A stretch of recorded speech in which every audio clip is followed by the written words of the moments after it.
আসসালামু আলাইকুম প্রিয় দর্শক, আমি হাসিব মারজান আপনাদের সবাইকে আমন্ত্রণ জানাচ্ছি চ্যানেল আই সংবাদে। আর বিস্তারিত সংবাদের শুরুতেই জানিয়ে দিচ্ছি ফ্রেশ আটা, ময়দা, সুজি সংবাদ শিরোনামগুলো। ভারতের ক্ষেপণাস্ত্র হামলায় পাকিস্তানের মৃতের সংখ্যা বেড়ে 31, কোটি ফোঁটা রক্তের বদলা নিতে পাক প্রধানমন্ত্রীর ঘোষণা। এখনই ভারত ও পাকিস্তানের বড় যুদ্ধের সম্ভাবনা নেই মনে করছেন বিশ্লেষকরা। যুদ্ধের মাধ্যমে কাশ্মীর ইস্যুর সমাধান সম্ভব নয় মন্তব্য। চলমান পরিস্থিতিতে বাংলাদেশি ফ্লাইটের জন্য পাকিস্তানের আকাশ সীমা খুললেও ভিন্ন পথমুখী এয়ারলাইন্সগুলো, হজ ফ্লাইটেও বিরূপ প্রভাবের আশঙ্কা। এবং রবীন্দ্রনাথ সাহিত্যের বিশাল অংশ জুড়েই প্রকৃতি, লেখনীতে ফুটে উঠেছে পরিবেশের প্রতি ভালোবাসা, মমত্ববোধ, দায়বদ্ধতা।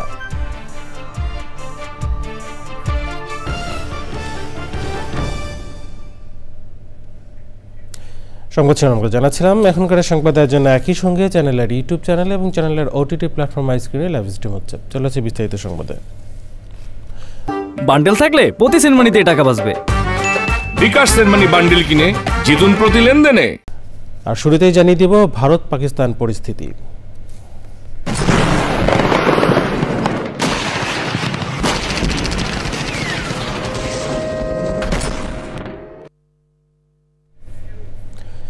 ভারতের ক্ষেপণাস্ত্র হামলায় পাকিস্তানের নিহতের সংখ্যা বেড়ে 31 জনে দাঁড়িয়েছে। জাতির উদ্দেশ্যে দেওয়া ভাষণে দেশটির প্রধানমন্ত্রী শাহবাজ শরীফ বলেছেন, ভারতের বিমান হামলায় নিহতদের প্রতি ফোঁটা রক্তের বদলা নেওয়া হবে। অন্যদিকে ভারতের প্রধানমন্ত্রী নরেন্দ্র মোদীর সরকার আজ বৃহস্পতিবার সর্বদলীয় বৈঠক ডেকেছে। ভারত পাকিস্তান উত্তেজনায় আকাশপথে বিশৃঙ্খলায় ফ্লাইট বাতিল ও রুট পরিবর্তন করছে বিশ্বের বিভিন্ন এয়ারলাইন্সগুলো। দিল্লি, ইসলামাবাদকে সংযম প্রদর্শনের আহ্বান জানিয়েছে বিশ্বনেতারা। বিস্তারিত ডেস্ক রিপোর্টে। ভারত শাসিত জম্মু কাশ্মীরের পেহেলগামে হামলার ঘটনায় পাকিস্তানের বিভিন্ন স্থানে ক্ষেপণাস্ত্র হামলা চালিয়েছে ভারত। পাল্টা ভারতও আক্রমণ করে পাকিস্তান। এতে দুদেশেই হতাহতের পাশাপাশি ধ্বংস হয়েছে বিভিন্ন স্থাপনা। সেনাবাহিনীকে যুদ্ধে সবুজ সংকেত দিয়ে বুধবার রাতে পাকিস্তানের জাতির উদ্দেশ্যে দেওয়া ভাষণে দেশটির প্রধানমন্ত্রী শাহবাজ শরীফ রক্তের বদলা নেওয়ার ঘোষণা দেন। তিনি বলেন, যারা নিরস্ত্র বেসামরিক নাগরিকদের উপর হামলা চালায় এবং নিজেকে শক্তিশালী ভাবে তারা কাপুরুষ। পাকিস্তান জানে প্রতিরক্ষা করতে কিভাবে উপযুক্ত জবাব দিতে হয়। পাকিস্তানি জাতি সশস্ত্র বাহিনীর সাহস ও শক্তিকে শ্রদ্ধা জানায়। ভারতের প্রধানমন্ত্রী নরেন্দ্র মোদী সরকার আজ একটি সর্বদলীয় বৈঠক ডেকেছেন। পাশাপাশি বেলা 11টায় ভারতের নিরাপত্তা কমিটির বৈঠক আহ্বান করা হয়েছে। তাইওয়ানের চায়না এয়ারলাইন্স, কোরিয়ান এয়ার সহ বেশ কয়েকটি এশীয় বিমান সংস্থা জানিয়েছে তারা ইউরোপগামী ও ইউরোপ ফেরত ফ্লাইটের রুট পরিবর্তন বা বাতিল করছেন।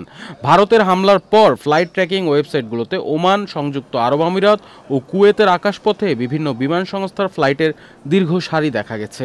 এতে চাপ সৃষ্টি হওয়ার আশঙ্কা তৈরি হয়েছে। সংঘাতের ঘটনায় গভীর উদ্বেগ প্রকাশ করেছেন জাতিসংঘের মহাসচিব অ্যান্তোনিও গুতেরেস। উভয় দেশের প্রতি সর্বোচ্চ সামরিক সংযম প্রদর্শনের আহ্বান জানিয়ে গুতেরেস বলেন, ভারত ও পাকিস্তানের মধ্যে সামরিক সংঘাতের ভার বিশ্ব বহন করতে পারে না। এছাড়াও পাল্টাপাল্টি হামলা থেকে উভয় দেশকেই সংযত থাকার আহ্বান জানিয়েছে যুক্তরাষ্ট্র, যুক্তরাজ্য, চীন, ইউরোপীয় ইউনিয়ন, জাপান, জার্মানি ও বাংলাদেশ সহ বিশ্বের অন্যান্য দেশ। গত 22শে এপ্রিল ভারত নিয়ন্ত্রিত কাশ্মীরের পেহেলগামে পর্যটকদের উপর বন্দুকধারীদের হামলায় 26 জনের প্রাণহানির পর থেকে মুখোমুখি উত্তেজনার কেন্দ্রে অবস্থান করছিল ভারত ও Pakistan. International desk, channel I. Surgical strike চালালেও এখনই ভারত ও পাকিস্তানের বড় যুদ্ধের সম্ভাবনা নেই বলে মনে করছেন আন্তর্জাতিক সম্পর্ক বিশ্লেষকরা। যুদ্ধের মাধ্যমে কাশ্মীর ইস্যুর সমাধান সম্ভব হবে না বলেও মন্তব্য করে তারা বলেন, প্রতিবেশী দেশগুলো আলোচনার উদ্যোগ নিলে এই ইস্যুর স্থায়ী সমাধান হতে পারে। রিপোর্ট করছেন রিয়াজ ইসলাম। ভারত শাসিত জম্মু কাশ্মীরের পেহেলগামে ২৬ পর্যটককে হত্যার জন্য পাকিস্তানকে দায়ী করে পাকিস্তানের আজাদ কাশ্মীর সহ কয়েকটি স্থানে হামলা চালায় ভারত। জবাবে পাল্টা হামলা করে পাকিস্তানও। দুই পারমাণবিক শক্তিধর দেশের দ্বন্দ্বে প্রতিবেশী দেশগুলোর মধ্যে বাড়ছে উদ্বেগ। আন্তর্জাতিক সম্পর্ক বিশ্লেষকরা বলছেন, ভারত পাকিস্তানে হামলার পরেও পারমাণবিক শক্তিধর দুই প্রতিবেশী রাষ্ট্রের মধ্যে যুদ্ধের সম্ভাবনা কম। তো আমার মনে হয় জনগণও চাইবে না, জনগণ হয়তো আপাতত পাকিস্তানি জনগণ হয়তো চাইবে যে একটা পাল্টা জবাব যেন পাকিস্তান দেয়, সেটা হয়তো চাইবে, এবং ওটা যদি বড় আকারে হয় তাহলে ভারতও হয়তো চাইবে। এরকম একটা অবস্থা হয়তো থাকবে পাল্টাপাল্টি কতগুলো স্ট্রাইকের মধ্যে। কিন্তু দুজনেই যদি এখন বড় যুদ্ধের মধ্যে চলে যায়, প্রথম প্রশ্ন করতে হবে আমি করে লাভটা কী? তো আমাকে একসময় তো আমাকে থামতে হবে, তখন কি হবে? যুদ্ধের মতো বড় ব্যয় করতে চাইবে না ভারত পাকিস্তান। বিশ্লেষকরা বলছেন, ওই দুই দেশের জনগণ সরকারের উপর চাপ প্রয়োগ করলে সংকটের সমাধান সম্ভব। বর্তমানে যুদ্ধ কিন্তু প্রচণ্ড ব্যয়বহুল। এখন সেই ব্যয়টা গ্রহণ করতে পারবে কিনা পাকিস্তান, আমি যদি বলি ঠিক একইভাবে ভারত, কারণ তারা তো তাদের জনগণ তো আসলেই চাইবে যে তার উন্নয়ন, তার ছেলেমেয়েরা যেন একটা বড় অর্থনৈতিক কাঠামোর মধ্যে যায়। সেটা যদি না হয় তাহলে একটা বড় প্রেশার পড়তে পারে। ওই প্রেশারটা আসলে আমি মনে করি সমাধান একটা হওয়ার সম্ভাবনা আছে। ভারত ও পাকিস্তান যুদ্ধাবস্থা বাংলাদেশের অর্থনীতি, নিরাপত্তা এবং পররাষ্ট্রনীতিতে প্রভাব ফেলতে পারে বলে মনে করছেন বিশ্লেষকরা। রিয়াজ ইসলাম, channel I, Dhaka.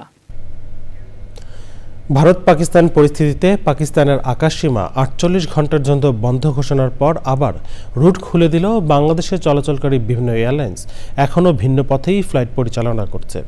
Turkish airlines সহ আরেকটি এয়ারলাইন্সের ৩টি ফ্লাইট মাঝ আকাশ থেকে রুট পরিবর্তন করে দুবাই এয়ারপোর্টে অবতরণ করেছে। বাংলাদেশ বিমানের ফ্লাইট পাকিস্তানের আকাশসীমা বাদ দিয়ে ঘুরে ভারত হয়ে যাওয়া আসা করছে। আরও জানাচ্ছেন চকরমালিথা। পাকিস্তানের আকাশসীমা বন্ধের পর ভারতও কিছু রুটে বন্ধ করেছে তাদের আকাশসীমা। বুধবার সকালে বিমান বাংলাদেশ এয়ারলাইন্সের BG356 রোম ঢাকা ফ্লাইট তাজিকিস্তানের আকাশসীমায় এলে এয়ার ট্রাফিক কন্ট্রোল থেকে পাকিস্তানের উপর দিয়ে সব রুট বন্ধের খবর পায়। বাংলাদেশে এয়ার ট্রাফিক কন্ট্রোলের সাথে যোগাযোগ করে রুট পরিবর্তন করে বিশেষ অনুমতি নিয়ে ইরান মাস্কাট হয়ে ভারতের উপর দিয়ে আসে ফ্লাইট। এতে ফ্লাইংয়ের সময় ৮ ঘন্টা ১০ মিনিট থেকে বেড়ে ১০ ঘন্টা ১৩ মিনিট হয়। বিষয়টি নিয়ে সেফটি রিস্ক অ্যানালাইসিস মিটিং করেছে বাংলাদেশ বিমান। মেইন সমস্যা হলো হবে স্লট নিয়ে, যে আমরা যদি এখান থেকে ফ্লাইটটা ডিলে হয় ওইখানে স্লট নিয়ে একটা সমস্যা হতে পারে। তো সেই ক্ষেত্রে আমরা এখন চিন্তা করছি যে আমরা ১ দিন ২ দিন দেখব, দেখার পরে আমরা হয়তো আইদার স্লট চেঞ্জ করবো ওদের কাছে রিকোয়েস্ট করে যে ১ ঘন্টা আধা ঘন্টা পিছায় দেওয়ার জন্য, অথবা আমরা এখান থেকে ঢাকা থেকে আর্লি ছাড়ব। বাংলাদেশ সিভিল এভিয়েশন অথরিটি বিষয়টি গভীরভাবে পর্যবেক্ষণ করছে। গতকাল ওনারা একটা নোটাম দিয়েছিল এই রুটটাকে অ্যাভয়েড করার জন্য, আজকে ভোর রাত্রে আবার ওই নোটামটা তারা ইয়ে করে নিয়েছে, আপনার উইথড্র করে নিয়েছে। তার মানে আর কোনো রেস্ট্রিকশন নেই যাওয়ার জন্য। সো পরিস্থিতি এখন মোটামুটি নর্মাল আছে, তেমন কোনো ডিট্যুর করতে হচ্ছে না। বাট যদি লম্বা কোনো এরকম পরিস্থিতি থাকে বা ওখানে যদি বন্ধ থাকে তাহলে তো হয়তো সেক্ষেত্রে আমাদের কিছুটা ডিট্যুর করতে হতে পারে। এয়ারক্রাফট হয়তো ফ্লাইং টাইমটা একটু বেড়ে যাবে, একটু ঘুরে যেতে হবে আর কি আমাদের। দীর্ঘ সময় ধরে এই অবস্থা চলতে থাকলে ফ্লাইটের সময় এবং ব্যয় বাড়বে, ক্ষতিগ্রস্ত হবে ফ্লাইটের স্লট, বিরূপ প্রভাব পড়তে পারে হজ ফ্লাইটের উপর। চকর মালিথা, চ্যানেল আই, ঢাকা। এবার অন্যান্য সংবাদ। বিশ্বকবি রবীন্দ্রনাথ ঠাকুরের ১৬৪তম জন্মজয়ন্তী আজ। বাঙালি হৃদয়ে চিরজাগ্রত কবিকে নানা আয়োজনে স্মরণ করছে এদেশের মানুষ। চ্যানেল আইয়ের পর্দায়ও কবিগুরুকে স্মরণ করা হচ্ছে বিশেষ আয়োজনে। আরও জানাচ্ছেন মিথিলা নাজনীন। গান, নাটক, দর্শন ও চিত্রকলা সবকিছু মিলিয়ে বাঙালির প্রতিদিনের সংস্কৃতি চর্চার সাথে কোনো না কোনোভাবে জড়িয়ে আছে যার নাম তিনি রবীন্দ্রনাথ ঠাকুর। ১৮৬১ সালের ২৫শে বৈশাখ কলকাতার জোড়াসাঁকোর ঠাকুর বাড়িতে যার জন্ম। ছোটবেলা থেকেই অসাধারণ প্রতিভার অধিকারী রবীন্দ্রনাথ ঠাকুর বাংলা সাহিত্যে সর্বত্রই তার ব্যাপ্তি রেখেছেন। কবিতা, উপন্যাস, ছোট গল্প, নাটক সহ সাহিত্যের প্রতিটি ক্ষেত্রে নিজের অবস্থান জানান দিয়েছেন তিনি। সাহিত্যে অবদানের জন্য নোবেল পান ১৯১৩ সালে। গান দিয়ে শুরুর বিশেষ আয়োজন দিয়ে কবিগুরু রবীন্দ্রনাথ ঠাকুরকে নানা অনুষ্ঠানের মধ্য দিয়ে স্মরণ করছে চ্যানেল আই। থাকছে বিশিষ্ট রবীন্দ্রসঙ্গীত শিল্পী ও সঙ্গীত শিক্ষা প্রতিষ্ঠান ছায়ানটের অন্যতম প্রতিষ্ঠাতা প্রয়াত সঞ্জিতা খাতুনকে উৎসর্গ করে অনুষ্ঠান সরাসরি রবীন্দ্রনাথ। রবীন্দ্রনাথ স্মরণে রয়েছে চলচ্চিত্র চারুলতা। নিয়ে চারু এত বাড়াবাড়ি করছে কেন? এছাড়া মুকিত মজুমদার বাবুর পরিকল্পনা, পরিচালনা ও উপস্থাপনায় রাত 10:15 বিশেষ অনুষ্ঠান প্রকৃতিতে কবি তুমি রবে নীরবে।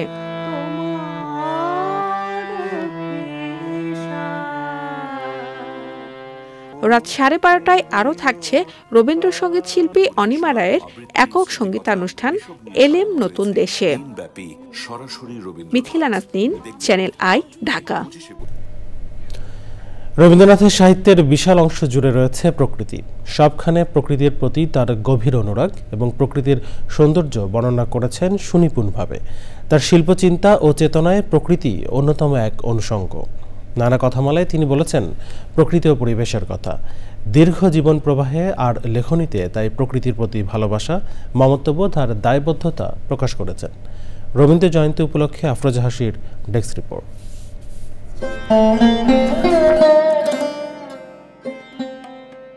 আদিকাল থেকেই প্রকৃতি কখনো মাতৃরূপে মানুষকে আগলে রেখেছে, আবার কখনো মানব মনকে উদ্বেলিত করেছে তার রূপ আর মোহনীয় সৌন্দর্যে। রবীন্দ্রনাথ ঠাকুরও আকুণ্ঠ চিত্তে প্রকৃতির প্রেমে পড়েছিলেন। নানা দূষণ শোষণ করে বাঁচার রসদ যোগায় বৃক্ষ, তাই তো বৃক্ষের প্রতি বৃক্ষপ্রেমীদের আকুণ্ঠ কৃতজ্ঞতা। বৃক্ষের সুশীতল ছায়া শরীরে মেখে বৃক্ষপ্রেমী রবীন্দ্রনাথও অর্ঘ্য অর্পণ করেছেন পূজারী হয়ে। সহনশীলতা, বিনয়ী, ত্যাগ, পরোপকারী বৃক্ষের বন্দনায় তিনি ছিলেন পঞ্চমুখ। প্রকৃতি থেকেই পেয়েছেন কবিতা, গল্প, উপন্যাস, প্রবন্ধের রসদ। তার রচিত বনবাণী, ছিন্নপত্র, ছোট গল্প, বলাইসহ বিভিন্ন সাহিত্যকর্মে ফুটে উঠেছে প্রকৃতির প্রতি পরম মমতার চিত্র। বৃক্ষের মতো বহতা নদীর সঙ্গেও ছিল তার প্রাণের টান, গভীর বন্ধন। নদীর স্রোতের সঙ্গে একাত্ম হয়েছিল রবীন্দ্রনাথ ঠাকুরের সাহিত্যের স্রোত। পদ্মায় বজরা ভাসিয়ে কুষ্টিয়ার শিলাইদহ, পতিসর, শাহজাদপুরে সাহিত্য রচনায় কেটেছে তার বিনিদ্র দিনরাত্রি। প্রকৃতির কাছাকাছি থাকতে ভালোবাসতেন বলেই তিনি শান্তিনিকেতনে গড়ে তুলেছিলেন বিশ্বভারতী বিশ্ববিদ্যালয়। তার জীবনের দ্বিতীয়ার্ধের অধিকাংশ সময় কাটিয়েছেন শান্তিনিকেতনে প্রকৃতির সান্নিধ্যে। রবি ঠাকুর প্রকৃতিকে করেছিলেন আপনজন, বন্ধু এবং আত্মার আত্মীয়।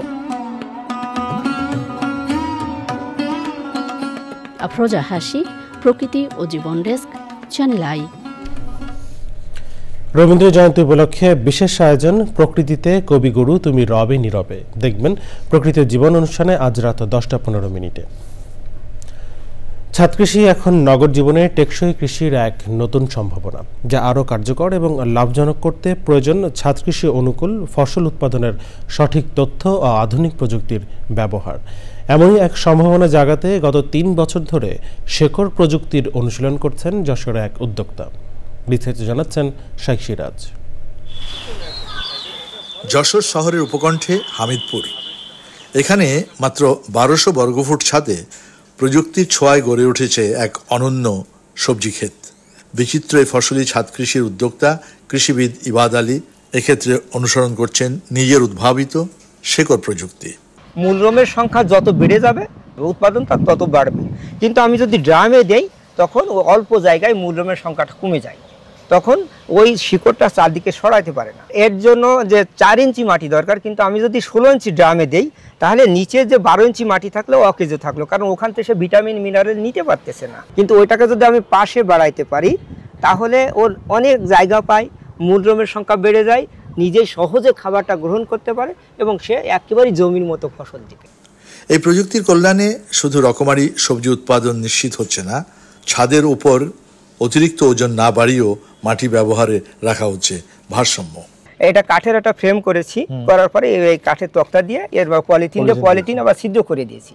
তাহলে আমার এসে 318 স্কোয়ার ফিট জায়গায় 154 কেজি মাটি লাগছে, যা বড় একটা ড্রামের সমান। সেখানে সেই মাটিটাকে আপনি সেটা ছড়িয়ে দিয়েছি। তার গবেষণা বলছে 1 বছরে এই পদ্ধতিতে বিনিয়োগের 5 গুণ লাভ আনা সম্ভব। 5,000 টাকা যদি আমি ইনভেস্ট করি ছাদে, তা 1 বছরে 25,000 টাকা সম্ভব।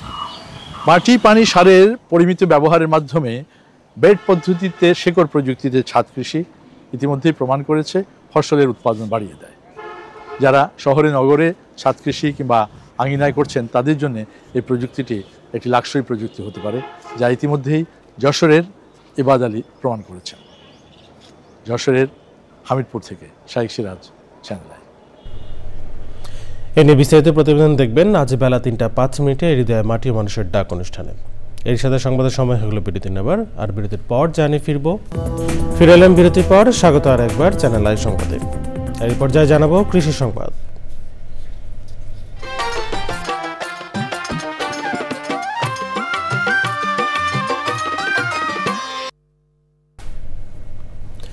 বরিশালের বড় ধানের ভালো ফলন হয়েছে। আবহাওয়া অনুকূলে থাকলে দ্রুত ধান ঘরে তোলা যাবে বলে জানান কৃষক। বরিশাল প্রতিনিধি সাইদ পান্থর তথ্য ভিডিওচিত্রে আল মুকসিদের রিপোর্ট। বরিশাল সহ দক্ষিণাঞ্চলে এখন চলছে ধান কাটার উৎসব। গত কয়েক বছরের তুলনায় এবছর বোরো ধানের ভালো ফলনে খুশি কৃষক। আবহাওয়া অনুকূলে থাকলে ধান কাটা ও মারাই করতে সমস্যা হবে না বলছে কৃষক। ধান ভালো হয়েছে, আবহাওয়া যদি ঈশ্বর যদি কোনো সমস্যা হয় ধান আরো ভালো হবে। সুন্দর ধান হয়েছে এবছর। ধান এবছর ভালো হয়েছে, আগে সে অনেক ভালো হয়েছে। যদি উড়াইতে যায় ভালোভাবে। এই অঞ্চলে শ্রমিক কম থাকায় বিভিন্ন জেলা থেকে ধান কাটার জন্য শ্রমিক এসেছে। আমাদের বাড়ি খুলনা জেলা কয়রা উপজেলা। আমরা প্রতি বছরই বরিশালে আসি। এমনি আমরা আসি ধান হিসাবে, আমরা গরিব মানুষ, ধান হিসাবে আসি। কেউ 7 বাগা, দূরের ধান হলে দেয় 8 বাগা। খুলনা কয়রা থেকে আসছি বরিশাল ধান কাটতে। তা আল্লাহর রহমতে ধান খুবই ভালো। আবহাওয়ার পরিস্থিতি যা আছে এরকম যদি থাকে, সুস্থ হলে সবাই ধান ঘরে ওঠাতে পারবে। জেলায় 61,225 হেক্টর জমিতে বোরোর আবাদ হয়েছে বলে জানান কৃষি সম্প্রসারণ অধিদপ্তর। মাঠ পর্যায়ের উপসহকারী কৃষি কর্মকর্তা যারা রয়েছেন তাদের নির্দেশনা দেওয়া আছে এবং তারা কাজ করে যাচ্ছে যে দ্রুত তার সাথে, যেহেতু আকাশে আবহাওয়া প্রতিকূল অবস্থায় রয়েছে, যে কোনো সময় ঝড় ঝঞ্ঝা বা বৃষ্টিপাতের সম্ভাবনা রয়েছে, সুতরাং 80% ধান কর্তনের পাকার সাথে সাথে আমরা কর্তনের পরামর্শ দিচ্ছি কৃষক পর্যায়ে। জেলায় এখন পর্যন্ত 35% ধান কর্তন করা হয়েছে বলছে কৃষি সংশ্লিষ্টরা। আল মুকসিদ, চ্যানেল আই। এখন দেখবেন প্রকৃতি সংবাদ।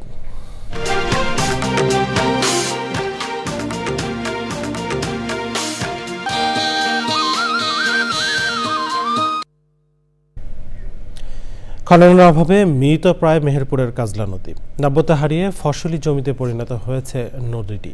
রাজনৈতিক ছত্রছায়ায় নদীর জমি দখল করে চলছে চাষাবাদ। স্থানীয়দের অভিযোগ, কাজলা নদী খননের নামে কোটি টাকা আত্মসাৎ করেছেন সংশ্লিষ্টরা। প্রাণ প্রকৃতি রক্ষায় নদীটি পুনঃখননের দাবি তাদের। মেহেরপুর থেকে গোলাম মুস্তফার রিপোর্ট। মেহেরপুরের বক্সিরে বয়ে গেছে ইতিহাসখ্যাত কাজলা নদী। একসময় এই নদী দিয়ে বড় বড় বজরা ও নৌকায় করে চলাচল করত ব্রিটিশ বেনিয়ারা। যাতায়াতের সুবিধায় কাজলা নদী পাড়ে গড়ে তুলেছিল আমঝুপি নীলকুঠি।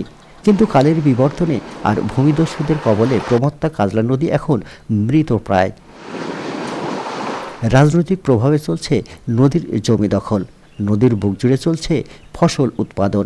কাজলা নদী এমন ভরাট হয়ে গেছে, চারিকলে থেকে ভরাট হয়ে বুঝে গেছে, অযোগ্য, এখন অযোগ্য হয়ে গেছে।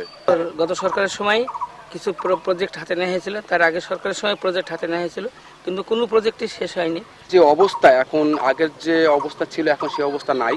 এখন কাজলা নদী দেখে মনে হচ্ছে যে ধান চাষ করে। নদী ভরাট হয়ে যাওয়ায় পানি সংকটে স্থানীয়রা।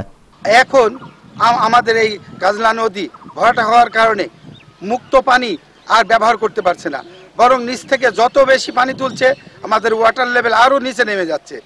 কাজলা নদী খননে উদ্যোগ নেওয়ার কথা জানিয়েছে কর্তৃপক্ষ। স্থানীয় সকল শ্রেণী পেশার লোকজনকে নিয়ে একটি গণশুনানি অনুষ্ঠিত হয়েছে। সেই পরিপ্রেক্ষিতে পানি উন্নয়ন বোর্ড তারা ব্যবস্থা নিচ্ছে এবং ইতিমধ্যে তারা পত্র প্রেরণ করছে। কাজলা নদী খননের জন্য আমরা ইতিমধ্যে উদ্যোগ গ্রহণ করেছি। আমরা 58 কিলোমিটার কাজলা নদীর খননের জন্য একটা সমীক্ষা কমিটি গঠন করা হয়েছে। এর প্রেক্ষিতে আমরা পরবর্তীতে যে সমীক্ষা প্রতিবেদনের সুপারিশ সে মোতাবেক খননের জন্য আমরা প্রকল্প উপস্থাপনা দাখিল করব। কাজলা নদী বাঁচাতে সমন্বিত পদক্ষেপের পাশাপাশি সচেতনতার উপর গুরুত্ব আরোপ করেছেন পরিবেশবাদীরা। মেহেরপুর থেকে গোলাম মোস্তফা, চ্যানেল আই। জানাবো খেলার খবর।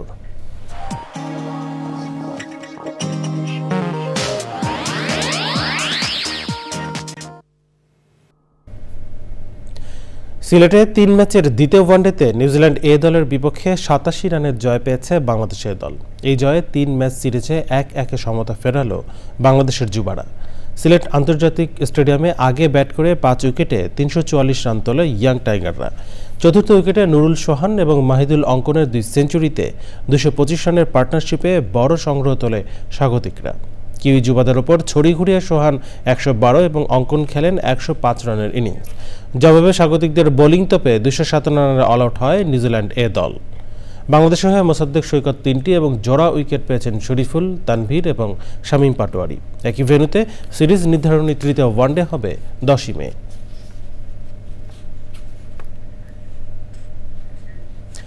টি-20-র পর এবার টেস্ট ক্রিকেট থেকে অবসরের ঘোষণা দিলেন ভারতীয় অধিনায়ক রোহিত শর্মা। সামাজিক যোগাযোগ মাধ্যমে জানিয়েছেন এই ওপেনার। সবশেষ ডিসেম্বরে অস্ট্রেলিয়ার বিপক্ষে মেলবোর্ন টেস্টটি হয়ে থাকলো রোহিতের ক্যারিয়ারের শেষ টেস্ট। 2024 থেকে টেস্টে ছন্দহীন রোহিত ছিলেন সমালোচনার মধ্যেই। গুঞ্জন ছিল অধিনায়কত্ব হারানোরও। বোর্ডের সিদ্ধান্তের আগেই নিজেকে গুটিয়ে নিলেন ভারতকে 2024 টি-20 বিশ্বকাপ জেতানো অধিনায়ক। সব মিলে 11 বছরের ক্যারিয়ারে 67টি টেস্ট ম্যাচ খেলেছেন রোহিত। 40.57 গড়ে করেছেন 4031 রান। 12টি সেঞ্চুরির সঙ্গে আছে 18টি 50।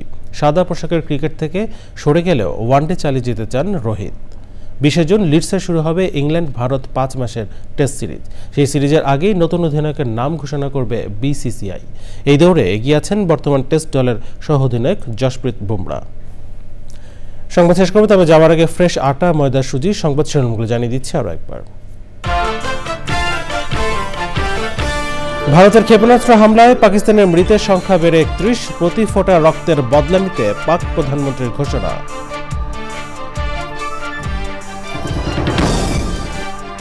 এখনই ভারত ও পাকিস্তানের বড় যুদ্ধের সম্ভাবনা নেই মনে করছেন বিশ্লেষকরা। যুদ্ধের মাধ্যমে কাশ্মীর ইস্যুর সমাধান সম্ভব নয় মন্তব্য। চলমান পরিস্থিতিতে বাংলাদেশি ফ্লাইটের জন্য পাকিস্তানের আকাশ সীমা খুললেও ভিন্ন পথমুখী এয়ারলাইন্সগুলো। হজ ফ্লাইটেও বিরূপ প্রভাবের আশঙ্কা। এবং রবীন্দ্রনাথের সাহিত্যের বিশাল অংশ জুড়েই প্রকৃতি, লেখনীতিতে ফুটে উঠেছে পরিবেশের প্রতি ভালোবাসা, মমত্ববোধ, দায়বদ্ধতা।